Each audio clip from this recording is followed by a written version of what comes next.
একটি বিড়াল ছানা তার মা ছিল না। সে তার বাবাকে খুব ভালোবাসতো। বাবার কাছে গেলে বাবা কোলে নিত না। বিড়াল ছানা খেলনা নিয়ে খেলা করলে তার বাবা খেলনা কেড়ে নিত, নিয়ে তার আরেকটা ভাইকে দিত।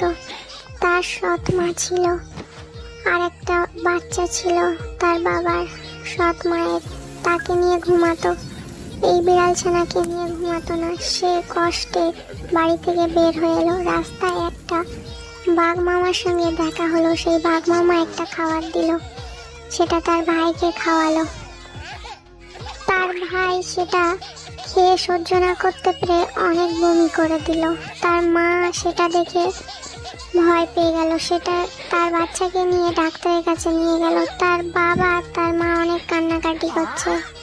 বিড়াল ছানার বাবা বুঝতে পেরে পুলিশের কাছে ফোন করে। পুলিশ এসে বিড়াল ছানাকে তুলে নিয়ে যায়। আপনারা কি আমার জন্য একটা সাবস্ক্রাইব